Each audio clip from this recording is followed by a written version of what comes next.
Hello Sagittarius, Sun, Moon, Rising, and Venus signs. Kamusta kayo? Sana po nasa mabuti kayong kalagayan. Welcome back po sa Star Tarot. At kung bago kayo rito, welcome din po kayo. Please subscribe, like, share my videos, and leave me a comment kung nakaresonate kayo. Thank you. So, tignan natin kung ano ang mga messages ni Sag. We have the Nine of Wands in reverse. So, ang iba sa inyo pagod na. No? Maybe you are tired of waiting, 'di ba? For you to achieve, no? Yung mga goals. Ano yung mga pinagtsatsagaan ninyo, pinaghihirapan ninyo, parang siguro napapagod na kayo kakaantay na kailan na kaya, 'di ba? Hanggang saan ang kailangan kong gawing effort, no? Hanggang kailan ako magtsatsaga, something like that, no? So siguro 'yan ang mga iniisip ninyo. Yan ang mga tinitignan ninyo ngayon, no? So, also, maaari din na napapagod na ang iba sa inyo, kakaantay or kaka-effort. Kaya parang naiisip ninyo na siguro, i-give up ko na lang to, no? Kasi parang mahaba na nilakbay ko pero parang hindi ko naman nakikita kung hanggang saan ito. Hindi ko nakikita kung hanggang saan ang ending nito. Hindi ko nakikita kung hanggang saan ang dapat kong gawin, 'di ba? So, maaari, no, na gano'n ang iniisip ng iba sa inyo na parang gusto mo nang sumuko. But giving up is not an option, 'di ba, Sagittarius? Lalo na tayong mga Pinoy, 'di ba? We are resilient, no? Matatag tayo eh. Kaya parang wala sa dugo natin yung pagsuko. Lagi tayong papunta sa pagharap sa hamon ng buhay. Kung minsan nadadapa tayo, the initial reaction natin is bumangon kapag nadadapa. 'Di ba? Kaya ganun din dito, no? Kahit gaano nakahaba ang nilakbay ninyo, just continue to persevere. Just continue to work hard.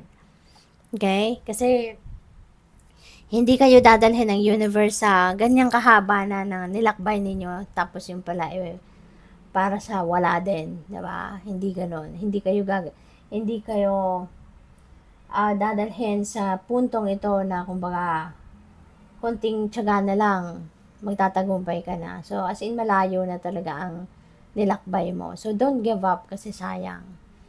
'Di ba? Malapit na kayo eh. Nasa 9 of Wands na kayo. Yung ending nito, yung max nito is 10 of Wands. So kumbaga kung iisipin niyo, one step away na lang kayo, 'di ba? Makukuha mo na yung goal mo.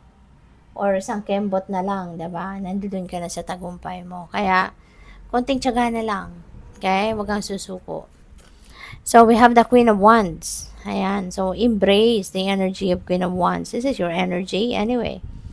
'Di ba? Si Queen of Wands kasi, 'di ba? Kapag may goal siya, hindi siya titigil hangga't hindi niya makuha 'to. So contrasting siya, 'di ba? Conflicting siya dito sa nararamdaman ninyo sa Nine of Wands. Kaya mas anuhin ninyo to, si Queen of Wands. Mas ito yung akapin ninyong energy, no? Na hindi kayo titigil hangga't hindi ninyo nakukuha yung goal nyo. Kasi sayang din, 'di ba? Hindi kayo mapupunta sa ganyan sitwasyon if that's not for you. So, it's just that you need to be more patient pa. Pasensya pa ng konti, tiyaga pa ng konti, at makukuha mo din yung yung goal mo. Okay? So, we have 10 of Pentacles. Maaring ito yung goal mo, no? Magkaroon ka ng solid foundation in terms of your financial future. Magkaroon ka ng financial security and stability for the long term. So, baka ito yung mo, ito yung gusto mong makuha. Baka ito yung pinagsisikapan mo.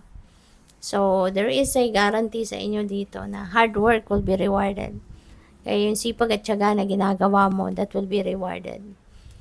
No? Yung financial security, financial stability, no, makukuha mo. Makukuha mo yan. So, konting tiyaga lang, konting effort pa. Okay? Kasi financial gain will be coming towards you. Magkakaroon, dadating at dadating yung financial success mo. para magawa mo yon, no? Yung financial stability and security, makuha mo yan. Alright? So, tingnan natin kung ano pa.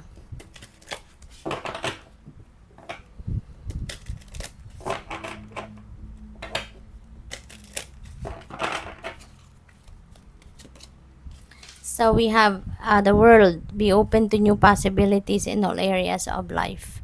Kasi maraming iba't ibang opportunities and possibilities that are coming your way. You know, siguro, this may involve travel, international travel.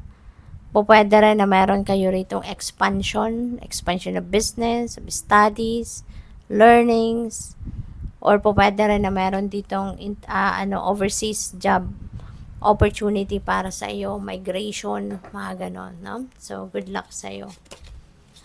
Weathering the challenges ahead will bring in new and positive future. Kaya huwag kayong susuko. Never give up, no? So, parang ito yung theme ninyo for today.